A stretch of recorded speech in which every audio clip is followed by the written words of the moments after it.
Hello, very welcome and sweet meeting to NEG Wisdom Point। आज हम लोग heterocyclic compound के दूसरे भाग की चर्चा करेंगे। हेट्रोसाइक्लिक कंपाउंड के पहले भाग में हमने हेट्रोसाइक्लिक कंपाउंड का इंट्रोडक्शन एवं क्लासिफिकेशन को जाना था।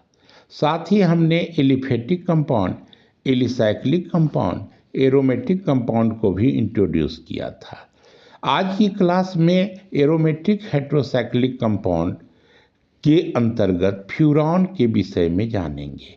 इसे कैसे सिंथेसिस किया जाता है, इसका इम्पोर्टेंट केमिकल और फिजिकल प्रॉपर्टीज क्या है, इसका इम्पोर्टेंट एप्लीकेशन क्या है, इत्यादि के विषय में हम लोग चर्चा करेंगे।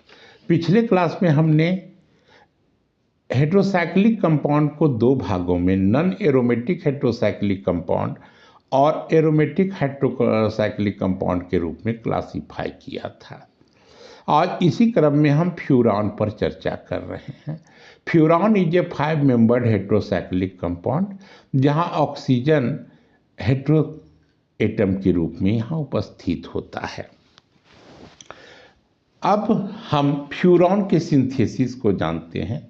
फ्यूरॉन फरफ्यूरल से ऑब्टेन्ड होता है जो पॉलीसेकेराइड का एसिड से हाइड्रोलिसिस कर प्राप्त किया जाता है। कॉर्न कॉप्स और स्टार्च में उपस्थित पेंटोज से फ्यूरॉन प्राप्त किया जाता है। साथ ही यह catalytic decomposition of फरफ्यूरल in steam and presence of oxide catalyst we also synthesized furan.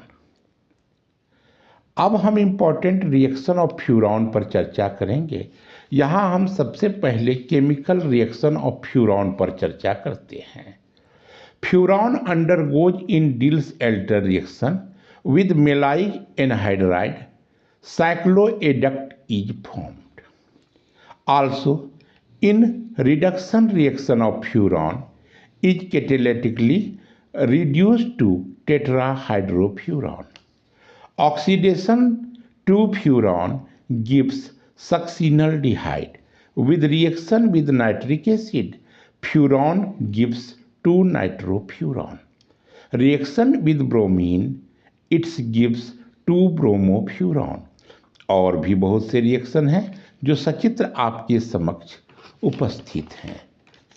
Furan का फिजिकल प्रॉपर्टी के विषय में यहाँ हल्की चर्चा ही यहाँ करना आज उचित समझते हैं। फ्यूरॉन एक रंगहीन तथा अत्यधिक अस्थिर एवं ज्वलनशील एक्सप्लोसिव लिक्विड है। इसका बॉइलिंग पॉइंट काफ़ी कम होता है। अपनी अत्यधिक क्रियाशील गुण होने के कारण यह अपनी बहुमुखी उपयोगिता अर्थात एप्लीकेशन को सिद्ध करता है। इसका प्रयोग का क्षेत्र बहुत ही बड़ा है। कृषि विज्ञान के क्षेत्र से लेकर फार्मास्यूटिकल्स, पॉलीमर, रेजिन, सौंदर्य प्रसाधन जैसे अनेक क्षेत्रों में औद्योगिक रूप से इसकी उपयोगिता स्वयं सिद्ध है।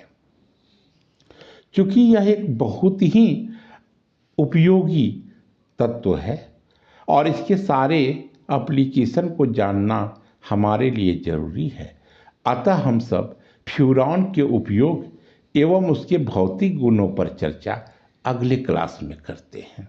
आशा करते हैं फ्यूरॉन की अभी तक की जानकारी से आप लोग अवश्य ही लाभान्वित होंगे। धन्यवाद।